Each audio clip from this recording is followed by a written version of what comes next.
Histoire salée, le podcast mer de France Bleu Brésil.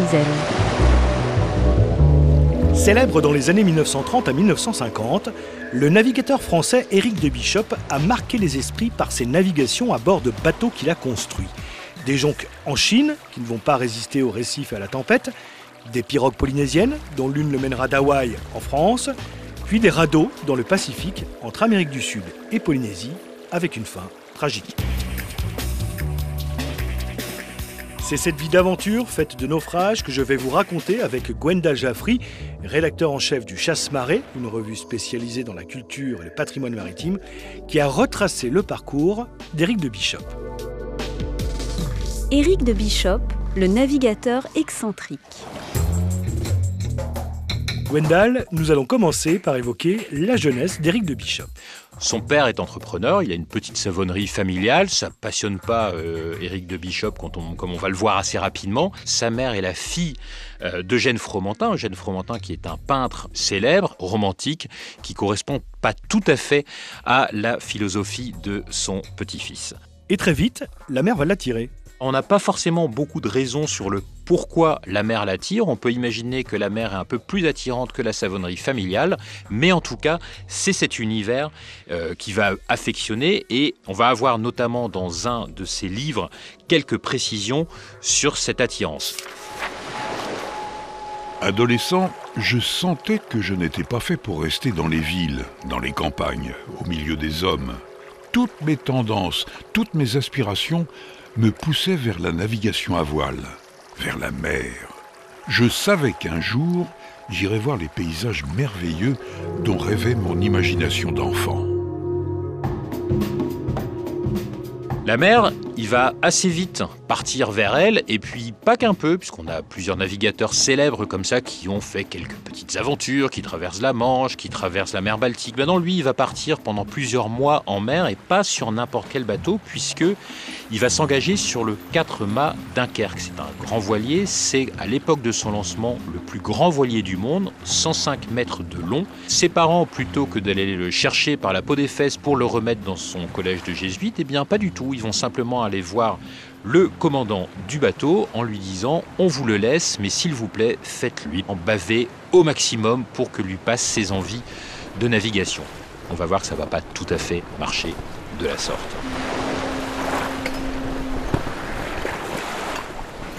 Notre Éric de Bischopp, notre jeune Éric de Bischopp, navigue à l'origine comme matelot sur ce grand voilier. Ils vont aller au Chili chercher du nitrate. Alors le nitrate, c'est le fertilisant de l'époque. Alors on n'a pas nos grosses usines aujourd'hui polluantes, mais on va chercher du guano, ce qu'on appelle le guano, qui sont des fientes d'oiseaux sur les îles, les îlots, les rochers chiliens, pour le ramener et amender les champs en France et en Europe. Ils vont aller aussi chercher de la laine en Australie. Il fait son tour du monde, il devient capornier, et ce voyage va durer 18 mois. Je sentis au cours de ce voyage, un dur voyage, mais un si beau voyage, après une lutte de 15 jours dans les tempêtes du Cap Horn, et en remontant dans le Pacifique, que si la mer m'attirait, le Pacifique allait me retenir.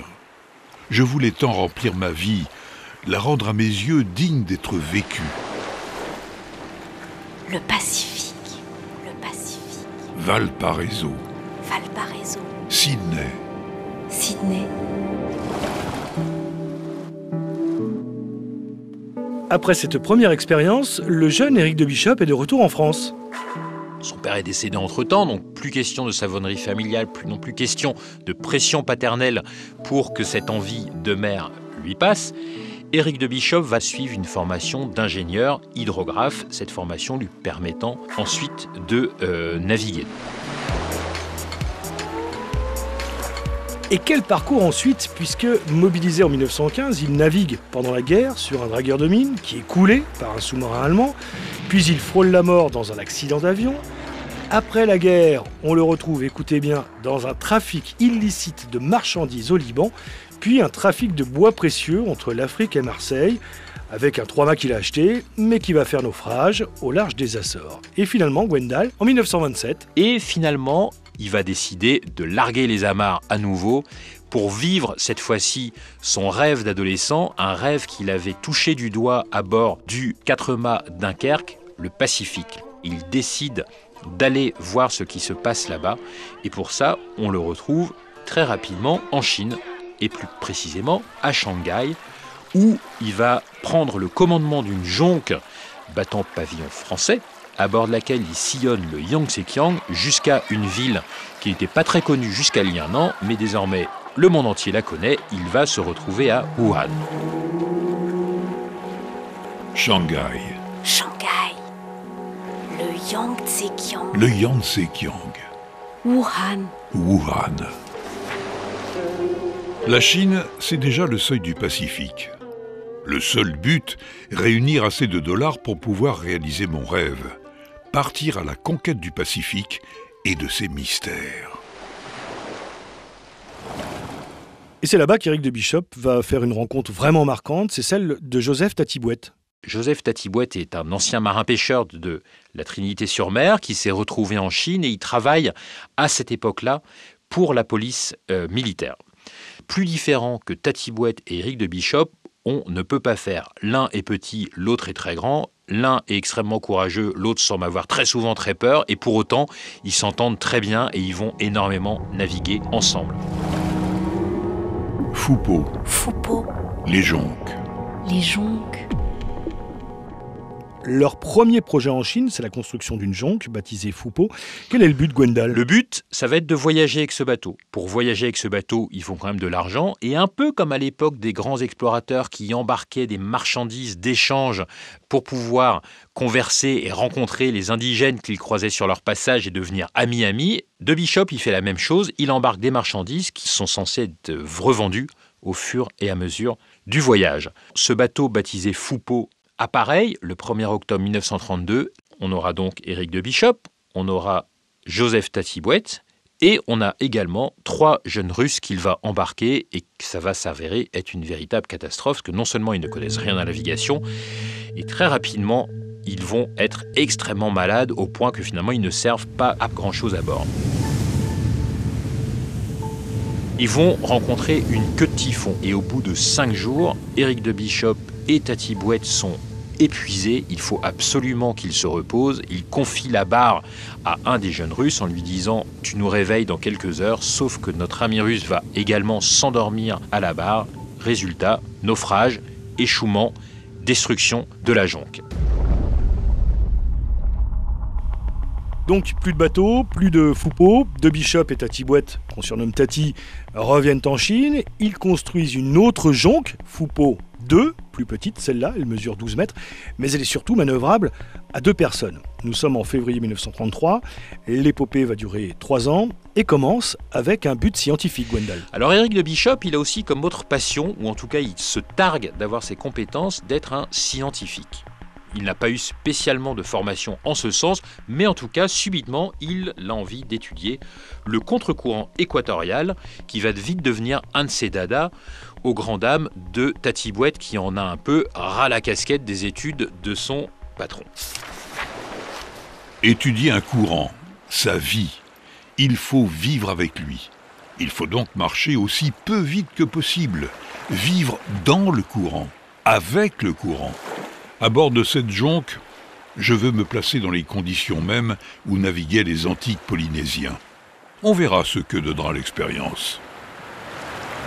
Nous sommes donc dans le Pacifique et les 2 hommes vont descendre plein sud, Gwendal. Ils vont longer l'Australie, ils vont subir au fur et à mesure quelques mésaventures, mais surtout le grand moment, c'est que à nouveau une grosse tempête et beaucoup de dommages sur le bateau, aussi la perte d'un petit chien qu'ils avaient embarqué avec eux. Et c'est assez étonnant de voir ces 2 gaillards qui vivent des aventures extraordinaires, absolument éplorés quand le petit chien décède à bord. Côté Tatibouette, c'est un peu la panique, Gwendal. Il dit « J'ai si peur que depuis 2 jours, je me retiens de faire un trou dans le bateau pour que nous nous enfoncions avec lui dans la mer. Vivre à bord de ce bateau, c'est pire que d'être au bagne. Si Sainte-Anne me sauve, et elle me sauvera, je ne naviguerai plus de ma vie. » Oui. Serment d'ivrogne. C'est clair. Puisque ça va encore durer assez longtemps, puisque Foupeau II continue ses navigations, Éric de Bishop continue à étudier ses courants, et avec une route plutôt erratique, où on ne voit pas du tout quelle est la logique quand on regarde les cartes de l'époque. On dit, mais pourquoi est-ce qu'il passe à tel endroit, à tel autre, etc. Comme si finalement son capitaine n'avait d'autre but que de vivre en mer, et probablement c'est ça qui l'animait, et on le verra notamment à la fin de sa vie. On va retrouver justement cette dimension. Le Pacifique. Manille, Manille. Zamboanga, Zamboanga. Saonek. Amboina, Amboina. Les îles Salomon. La Papouasie. la Papouasie. Dans la nuit du 9 juillet, à 50 milles de Youle, le grand mât se brise au ras du pont dans une survente. À nouveau une tempête. Cette fois-ci, il mouille, sauf que l'ancre chasse et ils vont se retrouver au plein sur une plage. Et là, sur cette plage de Papouasie, Nouvelle-Guinée, De Bishop raconte dans son livre Tati me prend le bras. Regardez, capitaine, là, tout près, les cannibales. Et oui, ce sont eux. La forêt jusqu'ici paraissait déserte, mais elle ne l'est pas. Lentement, une centaine de corps noirs débouchent de la lisière. Les nouveaux arrivants sont armés d'arcs et de flèches ou de haches. Ces faces aux narines barrées de morceaux d'os ou de bois, aux bouches sanglantes de noix de bétel, me font froid dans le dos. Finalement, ils vont devenir très copains, tellement copains que Éric de Bishop va rester pendant 7 mois sur cette île, à nouveau aux grandes dames de Tatibouette qui n'a qu'une envie, lui, c'est de partir. Et Éric de Bishop, il s'accommode très bien de cette vie, il vit de robinsonnade, il peint, il sculpte, il écrit, il s'intéresse beaucoup aux mœurs des Papous, et puis jusqu'à notamment des funérailles où il raconte que le fils d'un roi dont le bras a été arraché par un crocodile décède de ses blessures, et puis finalement au moment des funérailles, tous les invités vont manger ce bras arraché par petits bouts, et Éric de Bishop est invité au banquet, et ça a l'air de très bien lui convenir, en tout cas dans son étude des mœurs.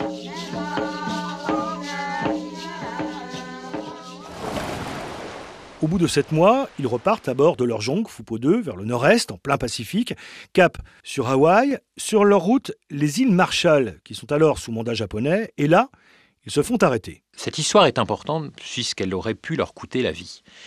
Les Japonais fouillent le bateau, vont finalement les laisser partir.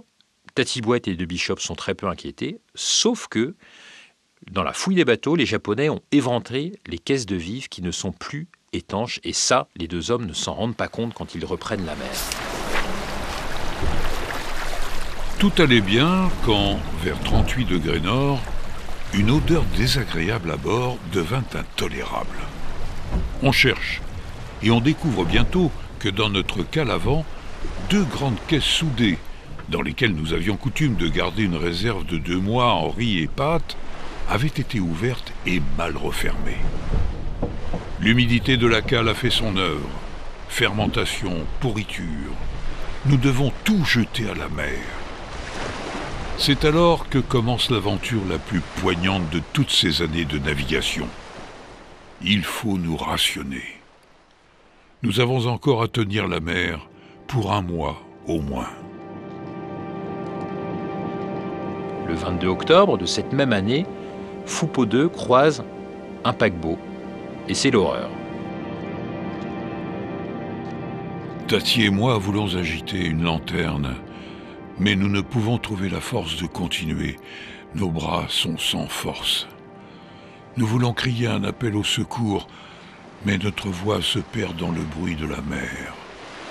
Le paquebot passe au vent, à 100 mètres à peine. La brise nous apporte ses relents de cuisine, d'hôtel. Restant la nuit dans le sillage du paquebot, nous cherchons dès le petit jour si à la surface de l'eau ne flotteraient pas quelques feuilles de salade, quelques oranges ou citrons pressés, quelques débris de poubelle. Rien.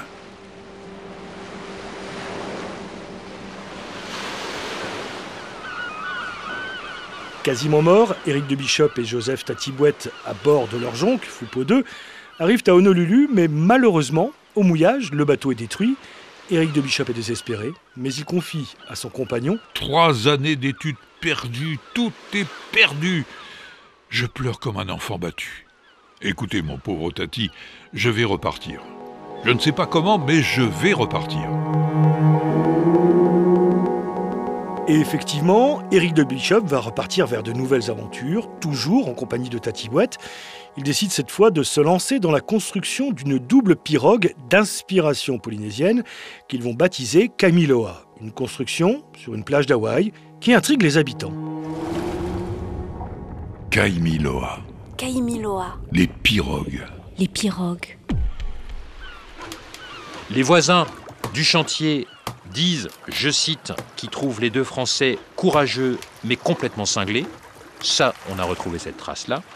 Et en revanche, il y a un petit écriteau à l'entrée du chantier où Tati Bouette et de Bishop ont écrit « Nous sommes fous, inutile de nous en informer, nous avons plus besoin de peinture que de conseils. » Histoire salée. Éric de Bishop, le navigateur excentrique. Gwendal, nouveau défi donc pour Éric de Bishop. Je vous propose d'écouter dans cette archive qui date de 1955 le célèbre biologiste et navigateur Alain Bombard qui présente l'expédition Kaimiloa. En 1936, Éric de Bishop a décidé de faire le retour depuis les Havaïs jusqu'à Cannes en passant par le cap de Bonne-Espérance, à bord d'un catamaran, c'est-à-dire d'une double pirogue polynésienne qu'il allait construire lui-même. Dans ces 2 pirogues, il y en avait une qui était logement, il y en avait une autre qui était réserve de nourriture. Le premier signe de son génie maritime a certainement été l'articulation de cette pirogue. Aller jusqu'au cap fut encore relativement facile. Il s'agissait de vents portants, il s'agissait de périodes sans tempête, car comme tout bon navigateur solitaire, Éric de Bishop avait choisi des périodes où les chances d'avoir des tempêtes étaient minuscules. Honolulu, Honolulu, Futuna, Futuna, Bali, Bali, Surabaya, Surabaya. Java. Sur le Kaimiloa, ah, la belle navigation. Si les jeunes épris d'aventure savaient combien sur un bateau convenable il est facile de naviguer tout autour du monde à la voile, d'est en ouest, ils prendraient tous la mer. Le Cap, Le Cap, Sainte-Hélène, Sainte-Hélène, Tanger, Tanger, Cannes. Cannes. Chaque voyage, chaque équipage possède une âme, et une seule. Éric de Bishop a su être cette âme au cours d'un merveilleux voyage, d'un voyage prolongé, difficile, d'un voyage sur un engin dont les réactions étaient encore mal connues, d'un voyage qui a apporté des quantités d'informations et sur la météorologie de l'océan Indien et sur les divers courants qui sillonnent les océans aux diverses périodes de l'année, aussi bien en mousson qu'hors mousson. C'est Éric de Bishop qui a supporté ceci sur son âme et sur son corps. À Cannes, les marins français Éric de Bishop et Joseph Tati Bouette, à bord de leur jonque Kaimiloa, touchent la terre de France après 6 années de navigation et d'aventure sur toutes les mers du monde. Rappelons que les 2 courageux navigateurs partis de Chine en 1932 ont touché successivement l'Australie, puis traversèrent l'océan Pacifique où ils eurent 2 naufrages et, par le cap de Bonne-Espérance, remontèrent la côte d'Afrique jusqu'à Tanger, d'où ils partirent pour Cannes. Magnifique randonnée digne des marins de légende. Enfin, un défi qui arrive à son terme. C'est la fin de la collaboration avec Tati Bouette. Éric de Bishop construit alors une nouvelle pirogue et tente de rallier la France à la Polynésie, mais fait très vite naufrage aux Canaries. Grâce à ses amitiés avec le maréchal Pétain, il est nommé en 1939 consul de France à Hawaï. Et Gwendal, soupçonné d'espionnage pour les Japonais, il est fait prisonnier par les Américains à la fin de la guerre. Finalement, il est libéré, il va acheter en copropriété une ancienne jonque chinoise à bord de laquelle il va faire un trafic interlope. Une fois de plus, il a beaucoup de mal à faire des choses très régulières de sa vie. Mais tout ça va finir un peu mal à nouveau avec des salaires impayés, un trafic qui est découvert. Désormais, il est géomètre aux îles Australes, à 300 000 au sud de Tahiti. Et là, il vit avec sa nouvelle vainée, Terry Taria.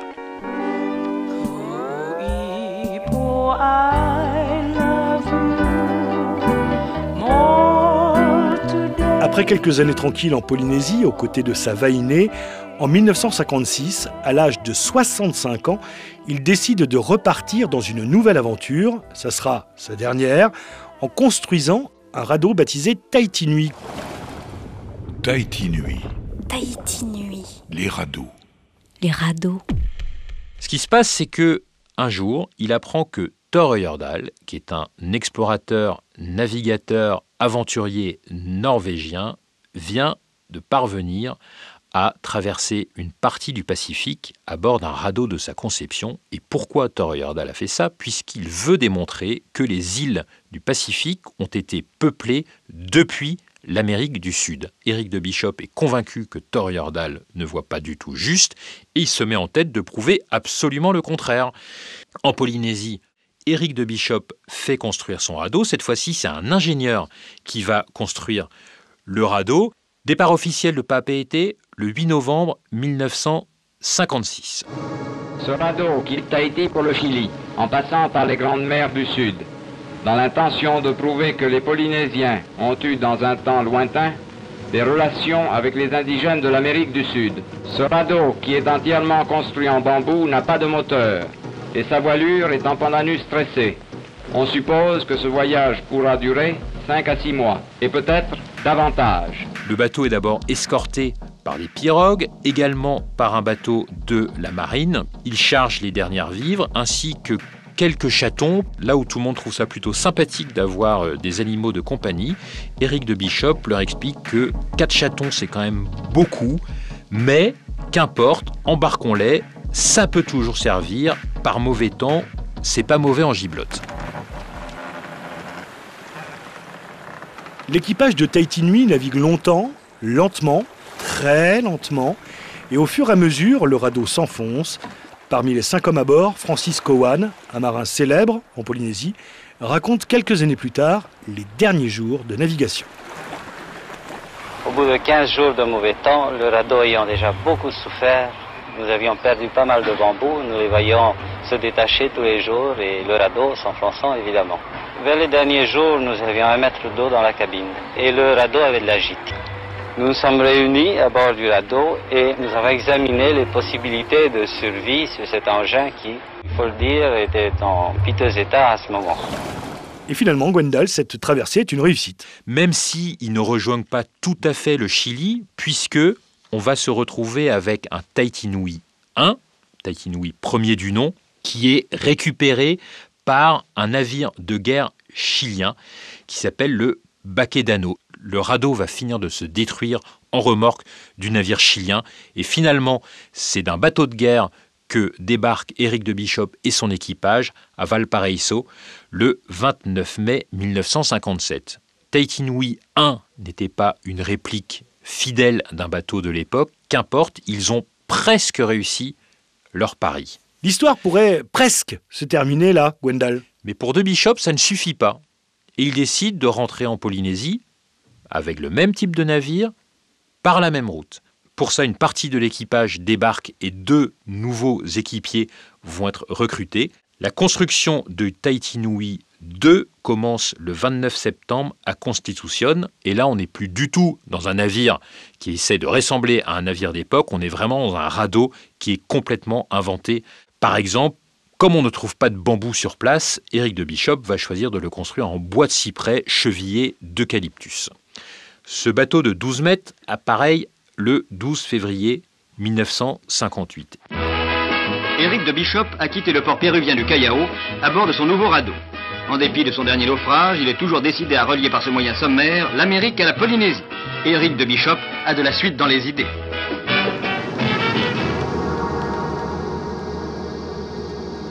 Peu à peu, le cyprès se gorge d'eau et Tahiti Nui 2 s'enfonce inexorablement. à tel point que l'eau finit par envahir la cabane dans laquelle ils vivent, posée sur le pont. Et pour que l'eau s'évacue plus librement, on défonce le bas des cloisons. Les couchettes inférieures sont bientôt submergées. Seul Éric de Bishop a une couchette en hauteur. Éric de Bishop, dont la santé se dégrade assez rapidement, épuisé par son emphysème, il semble perdre tout contrôle de la situation, mais aussi de sa personne. Il tient des propos qui sont très durs pour son équipage. Par exemple, « Au lieu d'essayer de naviguer, vous feriez mieux d'amener et d'attendre. Moi, je m'en fous. Je fais comme les Polynésiens. Quand ça va mal, je dors. Si vous voulez abandonner le radeau, partez. Je ne vous retiens pas. Moi, je reste ici. J'aime mieux crever comme ça que noyer. » Écoute Gwendal, pour raconter la fin de l'épopée Tahiti Nui 2 et d'Éric de Bishop, tu parlais tout à l'heure de nouveaux équipiers recrutés au départ du Pérou. Eh bien, l'un d'entre eux, Jean Pélissier, est toujours en vie. Il a 87 ans et vit en Polynésie. Je l'ai contacté, un témoignage rare et exceptionnel. Alors Jean, vous êtes à l'époque, dans les années 50, donc au Chili pour une conférence scientifique. Moi, j'aimerais que vous me racontiez déjà, pour commencer, comment s'est passée la rencontre, comment s'est préparé le début de cette aventure. Je rentrais avec la frégate Baquedano qui venait de sauver le radeau d'Éric de Bishop qui était en perdition au large des îles Juan Fernandez. J'ai rencontré Éric et ses compagnons à Valparaiso. Il y a eu un contact immédiat, mais comment pas avoir un contact avec une aventure aussi extraordinaire? C'est à ce moment-là que Éric de Bishop a décidé, a confirmé qu'il voulait refaire un radeau. Puis un beau jour, Éric m'a dit, mais écoute, il y a 2 places, est-ce que tu veux venir? À 24 ans, j'allais pas dire non. Hein. C'était assez rustique quand même, Jean, les conditions de vie à bord. Ah ben oui, c'était rustique, oui. Oui, mais enfin bon, le but d'Éric de Bishop, c'était pas de faire une croisière touristique. Hein. Il a décidé avec courage, parce qu'il avait 68 ans à l'époque, de rentrer en Polynésie. Et bon, c'était pas un radeau selon la tradition, mais c'était un radeau quand même construit à peu près dans les mêmes formes, mais en cyprès.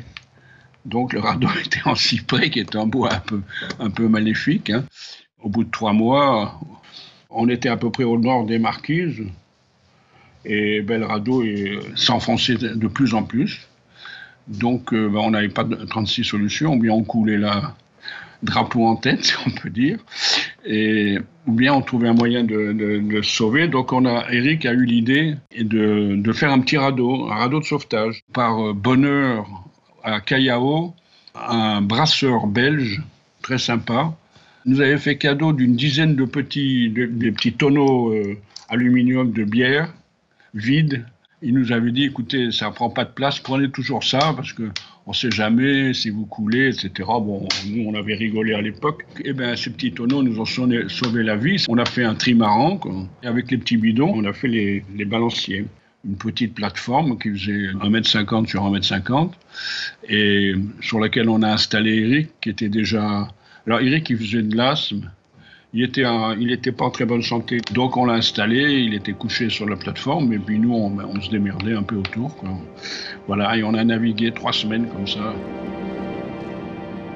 On avait une petite voile, hein, donc on allait à l'ouest, hein.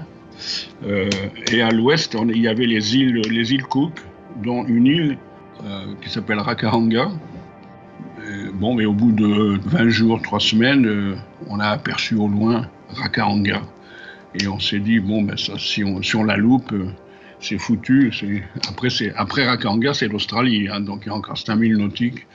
Donc, voilà. Et bien la mer, l'océan nous a portés sur Rakahanga, qu'on a abordé à 8 h du soir. Il faisait nuit, par très forte mer.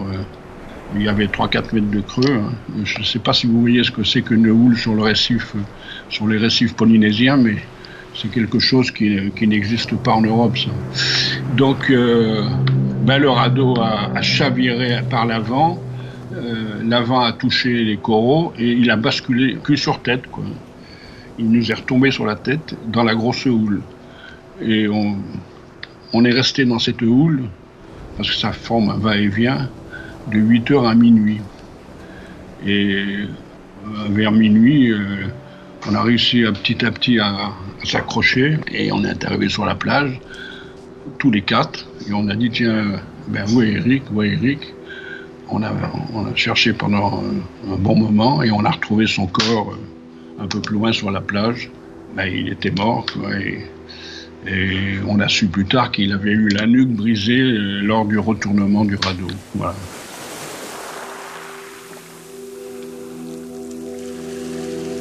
Alors justement, Jean, je voudrais qu'on termine cet entretien par parler d'Éric de Bishop. Comment vous le qualifieriez, vous ? Quel regard vous portez sur ce navigateur assez incroyable ? Éric de Bishop, il fait partie de cette génération de navigateurs là, qui n'existe plus. Hein. C'était un peu les seigneurs de la mer. Éric de Bishop, il n'était pas facile à vivre. Hein. C'était un homme, il était très caustique, mais très intelligent, courageux, très courageux. Il l'a dit, moi je veux faire mon trou dans l'eau, il est mort comme il voulait, quoi. Voilà, c'est avec ce témoignage exceptionnel de Jean Pélissier que se termine l'histoire d'Éric de Bishop, cette histoire salée d'un aventurier excentrique, plein de charme, Gwendal. Probablement qu'une partie du charme d'Éric de Bishop tient aussi à ces bateaux non conventionnels, dans lesquels peut-être on reconnaît un peu aussi une âme d'enfant d'aller en toute simplicité sur l'eau. Histoire salée, le podcast mer de France Bleu Brésil. Merci Gwendal Jaffry. Histoire salée, un podcast à écouter sur francebleu.fr et l'application Radio France. Je vous donne rendez-vous pour un prochain épisode consacré à une goélette oubliée, le Notre-Dame d'Etel.